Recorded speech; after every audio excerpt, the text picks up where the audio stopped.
안녕하십니까. 성신중의 신학원 선지생 여러분, 저는 조직학을 맡은 백이철 교수입니다.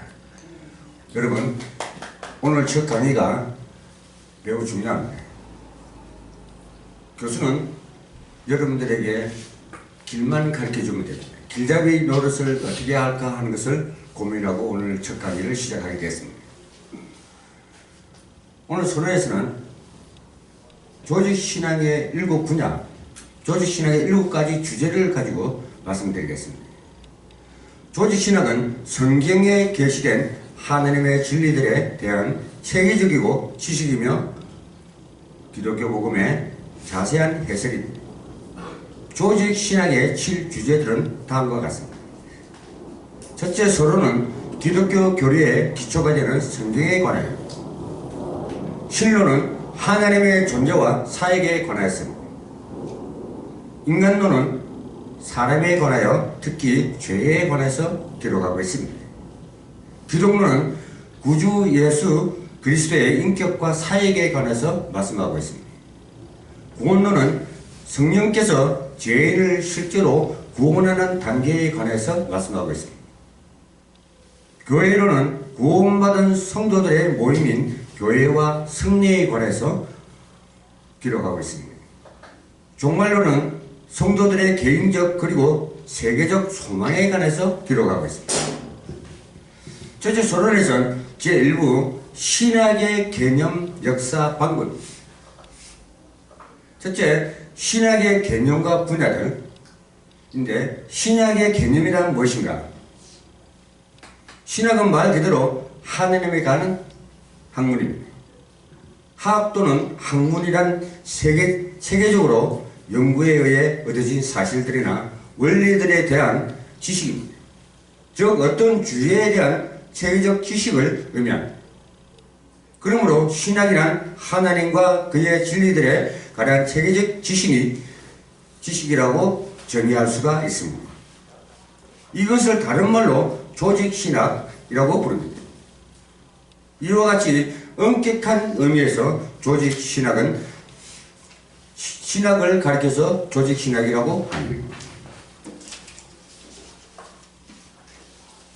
기독교 정통신학의 입장에서 볼 때 하나님의 진리들은 하나님의 특별 계시의 기록인 성경에만 명확히 기록되어 있기 때문에 신학은 성경에 게시된 하나님의 진리에 관한 체계적인 지식이라고 좀 더 자세히 서술할 수가 있습니다. 근데 자유주의 신학들은 단순히 신에 대한 인간의 주관적 신앙이나 종교 경험의 학으로 정의하려고 들고 있습니다.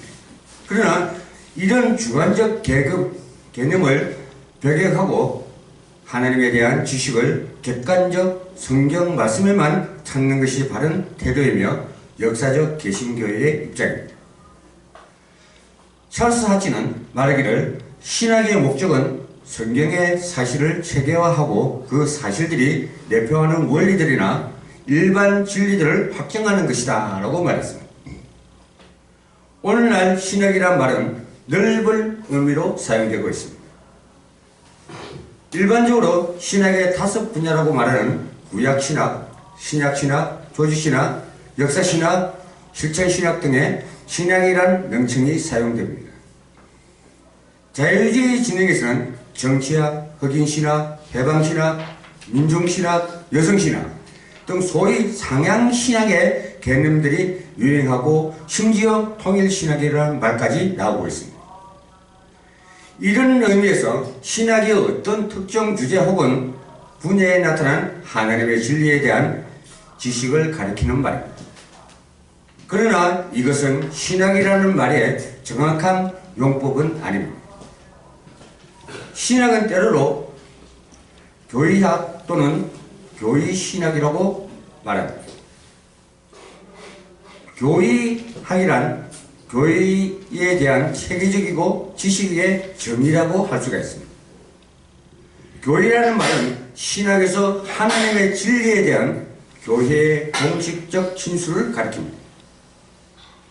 이것을 니케아 신조나 웨스트민스터 신앙고백같이 교회의 공식적 신조, 신경이나 신앙 고백에서 잘 나타내고 있습니다. 이런 의미에서 교리란 교리와 구별되어야 할 것입니다. 교리란 단순히 하느님의 진리를 말로 표현할 수 있는 것을 가리킵니다. 다른 교리는 진리와 같습니다. 그러나 교리는 교리보다 공식적인 권위적인 진술입니다. 로마 천주교에는 교리가 교회의 회의나 전통에서 나온다고 가르치고, 자유주의 신학자들은 이것이 인간의 주관적 신앙이나 종교적 경험에서 나온다고 주장하지만, 역사적 개신교회는 교리가 오직 성경에서 나와야 한다고 확신을 합니다. 반티는 바르게 말하기를 교회의 신조들은 그 내용에 관한 성경 진리의 조직적 진술에 불과하다고 말했습니다. 이와 같이 교리는 성경 진리의 체계적 진술이므로 교리 신학은 내용적으로 신학 또는 조직 신학과 동일합니다. 그러므로 바핑크는 교리학을 하느님의 지식에 대한 학문적 체계로 정의를 했고, 박형룡 목사는 바른 교리 신학은 성경이 하느님에 대하여 가르치는 바에 질서 있는 논술을 제출하기로 추구한다 하고 했습니다. 교리학은 즉 성경 진리의 조직적 진술입니다. 오늘날 신학 조직과 교리학은 다 동의어로 사용되고 있습니다. 교회의 역사상 기독교 진리들의 체계를 가리키는 용어들은 센텐디아의 수마, 로키롬, 콤무니레스, 아티티우스 이런 다양했습니다. 그러나 12세기에 피터 아벨라드라는 최초로 신학 이데올로기라는 말을 이러한 의미로서 사용되었습니다. 종교개혁 이후의 신학이라는 말이 루터파, 계획파 신학자들 가운데서 점차 많이 사용되었습니다. 17세기에 라인하르트는 최초로 교리신학이라는 말을 사용했습니다. 그의 성세의 이름은 교리신학계에 있었습니다. 오늘날에는 교리학보다 조직신학이라는 말을 더 많이 사용하고 있습니다. 오늘날 성경신학이라는 말이 많이 사용됩니다. 성경신학, 즉 구약신학 또는 신약신학이란 무엇이겠습니까? 성경신학은 18세기 후반 케이블레에 의해서 한 독립적 분과로 시작되었습니다. 이것이 조직신학 또는 교의학이라고는 다른 점을 연구 방법에 있었습니다. 조직신학은 성경에 게시된 하느님의 진리들을 주제별로 논리적으로 정돈하려고 하는 반면, 성경신학은 성경에 게시된 하느님의 진리들을 역사적으로 연대순으로 정돈하려고 하였습니다. 그러나 그 둘은 다 성경 자료로 삼고 성경에 충실하려고 한다는 점에서는 성경적 신학이며, 그 내용들은 체계적으로 정돈하려고 한다는 점에서는 조직적 신학이었습니다. 그러나 케이블레의 성경 신학의 개념은 즉시 합리주의자들에 의해서 채용되었고 발전되었습니다. 그리하여 성경 신학은 대체로 자유주의자들에 의하여 교리 신학과 대립하고 그것을 비평 수정하려는 방향으로 진행되어 왔습니다. 특히 오늘날 자유주의적 성경 신학들은 성경의 중심 주제도 파악하지 못한 채 초보적인 단계에서 방향하는 모습을 우리가 볼 수가 있습니다. 그러나 성경의 중심 주제는 조직 신학이 정리해온 바대로 예수 그리스도로 말미암은 구원입니다. 이 구원의 대주제 아래 하느님의 계시 진리들이 정돈되어 왔습니다. 왜 구원이 필요했는지, 또 어떻게 구원이 가능하게 됐는지, 그리고 구원의 결과와 그 즉 구원받은 자들의 삶과 소망은 무엇인지 등의 소주제들이 그 안에 포함되어 있었습니다. 예수께서는 요한복음 5장 39절에 성경이 곧 내게 대하여 증거하는 것이로다 하고 말씀하셨습니다. 바울 사도는 디모데에게 쓰기를 디모데후서 3장 15절에 성경은 능히 너희로 하여금 그리스도 예수 안에 있는 믿음으로 말미암아 구원에 이르는 지혜가 있게 하느라고 말씀했습니다. 성경의 중심은 예수 그리스도로 말미암아 구원의 진리. 두 번째, 하나님에 대한 지식의 가능성입니다. 신학이 하나님께 관한 체계적 지식이라고 정의될 때 인간이 하나님에 관한 지식을 가르칠 수 있는가는 근본적 질문이 제기가 됩니다. 거기에 대하여 성경은 하나님에 대해 관한 알 수가 없다고 대답합니다. 사실 하나님은 창조주시여 완전하고 무한하신 분이지만 사람들은 피조물이로 때문에 불완전하고 유한한 존재이기 때문에 사람이 하나님께 관해 다 알 수가 없다는 대담한 당연한 것입니다. 욥은 욥기 11장 7절에 내가 하나님의 오묘를 어찌 능히 중량하며 전능자를 어찌 능히 완전히 알겠느냐 이런 고백을 했습니다. 욥기 36장 26절에서는 하나님은 크시니 우리가 그를 알 수 없고 그 연수를 계산할 수가 없느니라고 얘기했습니다. 아다나시우스라는 사람이 말하기를 사람은 능히 하나님의 옷자락을 알 뿐이요 그 나머지는 그들의 날개로 가려웠다고 했습니다. 사람은 하나님에 대해서 어느 정도 이해는 할 수가 있습니다. 그를 완전히 이해할 수는 없는 것입니다. 더구나 사람이 범죄한 이후 하나님에 대한 사람의 지식은 매우 제한되어져 있었고 또 왜곡되어졌기 때문에 더 그러합니다.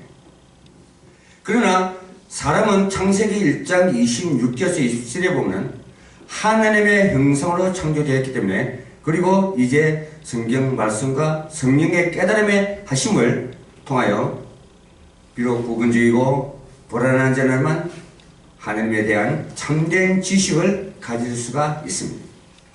그러므로 호세아 선지자는 호세아 6장 3절에 우리가 여호와를 알자 힘써 여호와를 알자고 말씀했습니다. 이사야 선지자는 이사야 11장 9절에 물이 바다를 덮음같이 여호와를 아는 지식이 세상에 충만할 것을 예언했습니다. 주 예수께서도 영생은 곧 유일하신 참 하나님과 그의 보내신 예수 그리스도를 아는 것이라고 말씀하셨습니다.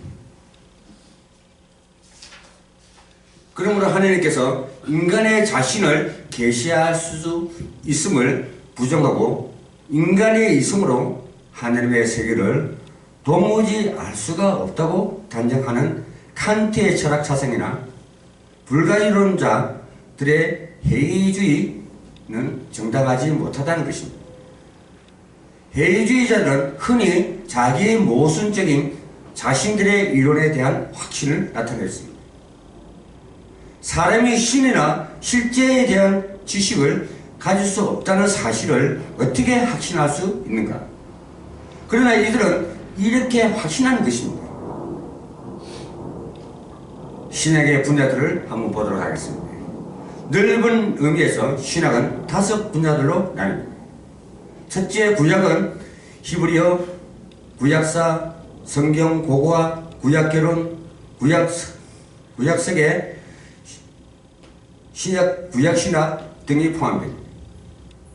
둘째로 신학은 헬라어, 신약사, 신약개론, 성경해사, 본문비평학, 신약석의 신약들을 포함하기 때문에. 셋째로 조직신학은 조직신학에서 서론, 신론, 인간론, 기독론, 구원론, 교회론, 종말론과 더불어 현대신학, 변증학, 윤리학 등이 포함됩니다. 넷째로 역사신학은 초대교회사, 중세교회사, 종교개혁사, 근세교회사, 한국교회사, 교리사, 신주학 등이 포함됩니다.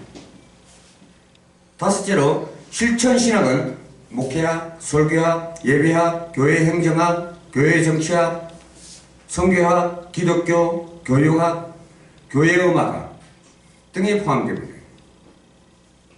구약학과, 신약학과는 조직신학을 위해 성경 자료를 제공하고 역사신학은 역사 자료를 제공합니다.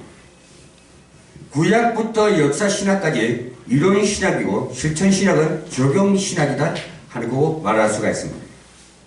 전자는 신앙사상에 관한 논하고 후자는 목회 실제에 관해서 논하고 있습니다. 어쩌면 넓은 의미에서 볼 때 신학의 5 분야들 중에서 본래의 신학이 의미했던 조직신학은 7 주제를 구성하고 있습니다. 첫째로 조직신학 서론은 기독교 교리의 기초가 되는 성경에 관하여 논하고 있습니다. 거기에는 신학의 개념과 성격, 신학의 필요성과 분야들의 신학의 역사, 신학의 방법, 종교와 계시, 특별계시와 성경, 성경의 정경, 성경의 신적 권위성, 성경의 본문 문제, 성경의 명조성과 해석을 등이 포함되어 있습니다. 둘째로 신론은 하나님에 관하여서 논합니다. 거기에는 하나님의 존재, 하나님의 속성들, 삼위일체, 작정과 예정, 창조, 섭리 등이 포함됩니다. 셋째로 인간론은 사람에 관하여, 특히 사람의 죄에 관하여 논하고 있습니다. 거기에 인간의 기원, 인생의 구성요소, 하나님의 형상, 행위여자, 죄의 기원, 죄의 본질, 죄의 정가, 범죄와 자범죄, 죄와 형벌, 하나님의 법을 얘기하고 있고 구속 언약, 은혜의 언약 등이 조직신학에서 포함되어 있습니다. 구주 예수 그리스도에 관해서 논합니다. 거기서는 그리스도의 신성과 인성인 넷째론 기독론은 인성과 일인 격성, 그리스도의 생애, 낮아지심, 그 낮아지심은 성육신에 있어 율법에 복종하고 고난 받으시고 죽으시고 장사되심을 말합니다. 높아지심은 뭐냐? 부활 승천하셨고 하나님 우편에 앉으심, 또 다시 오실 재림에 관해서 말씀하고 있습니다. 그리스도의 선지자직, 제사장, 왕같은 신분들을 포함하고 있는 것입니다. 다섯째로 구원론입니다. 성령께서 죄인을 실제로 구원하심에 관하여 논하고 있습니다. 거기에는 하나님의 은혜, 부르심, 중생, 회개와 믿음, 칭의, 성화, 영화 등을 포함하고 있습니다. 6번째로 교회론입니다. 구원받은 성도들이 모임인 교회에 관하여 논하고 있습니다. 거기에서는 교회의 본질, 교회의 속성, 교회의 건설와 임무, 교회의 조직, 말씀, 성례, 기도 등이 포함되어 있습니다. 7번째로 종말론입니다. 성도들의 소명에 관하여 논하고 있습니다. 거기에는 몸의 죽음과 영원 불별, 죽음 후의 상태, 그리스도의 재림, 죽은 자들의 부활, 휴거, 천년왕국, 마지막 심판, 천국과 지옥 등이 포함되어 있습니다. 다른 학문들과의 관계입니다. 신학과 다른 학문들과 관계는 어떠한가? 신학과 변증학과 관계는 어떠한 것인가? 그것은 변증학의 성격에 의해 설명되고 있습니다. 워필드 같은 변증학이 신학체계의 서론적 분과로서 하나님의 종교, 계시, 성경 등 기독교의 기초적 원리에 대한 이성적 변호의 학이라고 이해했습니다.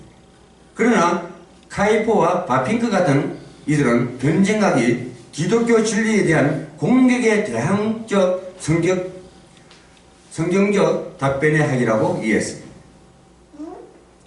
기독교 진리들에 대한 공격에 대한 다양한 성격적 답변이라고 합니다. 신학과 철학과의 관계는 어떠합니까? 철학과 신학은 무지의 근원, 인간의 존재의 의미, 도덕적 선 등의 공통적 주제를 지급했지만 그 접근 방식은 전혀 다릅니다. 철학은 인간의 이성, 경험 혹은 직관에 의존하지만 신학은 하나님의 특별 계시에 의존하다는 사실입니다. 그러나 철학이 신학에 어떤 도움을 주기도 합니다. 칸트는 양심에 근거하여 하느님과 영생의 존재를論증했습니다. 또한 철학은 인간의 이성이 우주의 기본적 난제들을 해결할 수 없음을 말했습니다. 신학과 심리학과의 관계는 어떠하겠습니까? 심리학은 사람의 행위의 동기와 방식 등 사람의 심리 작용을 연구합니다. 심리학도 종교 경험의 현상을 연구할 수 있으나 빈번히 종교 현상을 단순히 자연적인 현상으로 해석하며 특히 하나님의 존재와 영혼의 제약성을 무시하는 경향이 있었습니다.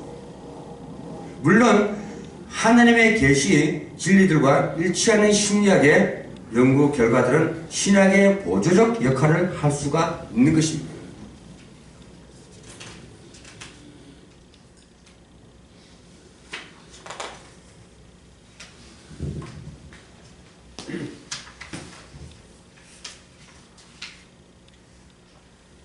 신학과 윤리학과는 어떤 관계가 있겠습니까? 윤리학은 사람의 올바른 행동과 생활의 원리들을 연구합니다. 이것은 무엇이 선인가 하는 철학적 문제와도 관계가 있습니다. 기독교 윤리학은 하나님께서 성경을 통하여 계시하신 올바른 행위와 생활의 원리들에 대한 체계적인 지식을 가르칩니다. 역사상 신학자들의 교리적 신학적 논술에서 십계명의 해설 등 윤리적 주제들을 다루기도 했습니다. 칼빈의 기독교 강요나 찰스 하츠와 로버트 텐비의 조직 신학 등이 그러합니다. 그러나 엄밀한 의미에서 조직 신학은 윤리학과 구별이 됩니다. 조직 신학은 믿음의 내용을 논하고 윤리학은 행위의 원리를 논하고 있는 것입니다. 신학의 필요성과 성격입니다. 신학의 필요성은 신학은 왜 필요한가? 신학의 필요성은 몇 가지로 요약할 수가 있는데, 첫째, 신학은 인간 속에 있는 체계적 지식에 대한 기본적 욕구에 대해서 필요합니다.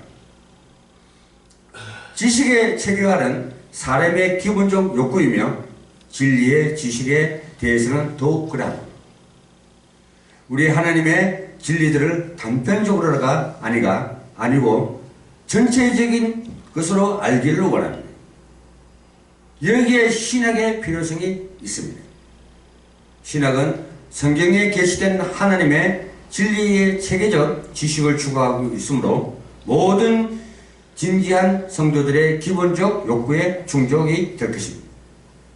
반티는 말하기를 성경의 내용을 연구하여 체계적 충견을 조직하는 것은 하나님의 주신 우리의 의무라고 말씀했습니다.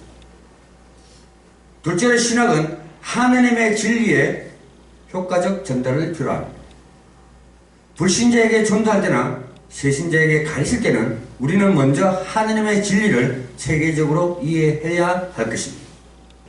그것을 효과 있게 전달할 수가 있습니다. 하나님의 진리는 논리를 정의합니다. 그것은 앞뒤가 모순된 어떤 것이 아닙니다. 고린도서 14장 33절에 하나님은 혼동의 하느님이 아니시고 질서의 하느님이시다 하고 말씀했습니다. 논리 정연한 제시는 설교를 더욱 힘있고 효과적이게 만들 것입니다. 혼란한 개념이나 단순한 논리는 그것의 능력을 감소시킬 것입니다. 비록 하나님께서 단순히 사람의 논리로만 활동하시는 것은 아니지만 그가 인간의 논리를 거슬러 활동하신다고 상상해서도 안 됩니다. 건전한 설교와 교훈은 반드시 건전한 논리를 가지고 있어야 할 것입니다. 훌륭한 설교가 찰스 스펄전은 말하기를 대신학자들이 있기 전에 대전도사들이 결코 있지 못할 것이다 했습니다. 천박한 학생들 중에서도 영혼을 움직이는데 대전도사들이 나오지 못할 것이라고 했습니다. 실제로 신학은 교회의 사상적 일체성을 위하여 필요합니다. 교회의 일체성, 하나됨은 유형적이기 전에 먼저 영적이며 교리적입니다. 교회는 공통적 기독교 신앙에 의해서 한 몸을 이루게 됩니다. 정통 신앙을 가진 자와 이단자가 하나가 이룰 수가 없는 것입니다. 바울 사도는 고린도 전서 1장 10절에 다 같은 말을 하라고 권면했고, 또 에베소서 4장 5절에서는 믿음은 하나라고 말했습니다. 디도서 1장 4절에서는 같은 믿음, 온 세계의 기독교인들이 연합의 기초가 될 것입니다. 비록 신학자들의 불완전한 상호 간의 차이가 교파들의 형성의 주요 원인이 된 것은 사실입니다. 참된 신학은 교회의 일체성의 방해물이 아니요 오히려 그 외계물이요 집착물입니다. 사실 사상적 일치는 없는 외형적 일치는 공허하며 이선적입니다. 그러므로 우리는 진지한 성경 연구를 통해서 신학적 일치를 추구해야 할 것입니다. 사도신경, 니케아, 콘스탄티노플, 신조 웨스트민스터 신앙고백과 같이 교회의 공동적 신앙고백과 하지의 조직이나 불코프의 조직이나 박형영 박사의 조직이나 같은 교회의 신학들은 교회의 일체성의 표시요 증거입니다. 넷째로 신학은 이단들을 배격하고 하나님의 진리들을 수호하기 위하여 꼭 필요한 것입니다. 사실 이 목적은 역사상 신학 정립과 발전에 매우 중요했습니다. 이단들은 성경의 일부를 잘못되게 해석하거나 적용시킴으로써 생기는 경우가 많이 있음을 볼 수가 있습니다. 이단들이 성경을 완전히 저버리는 경우는 쉽게 식별될 수 있겠지만 성경을 가지고 잘못 해석하여 강조하거나 적용할 때는 그들을 막아내기란 그리 쉽지 않습니다. 그러므로 하나님의 진리에 대한 성경적, 역사적, 세계적 사실을 가지고 있지 않는다면 이단들의 교묘한 오류를 분별하고 폭로하고 물리칠 수가 없을 것입니다. 이단들의 도전 앞에서 우리는 성경적 부분적 지식이 아니라 세계적인 지식을 필요로 하게 되는 것입니다. 그렇기 때문에 목사님들에게는 물론이요 일반 신도들에게도 체계적인 성경 공부와 교리 공부, 즉 신학 공부가 필요할 것입니다. 성신총회 사이버 신학원 순위상 여러분 대단히 감사합니다. 다음 시간에는 신학의 성격이라는 제목으로 이 강을 시작하도록 하겠습니다. 감사합니다.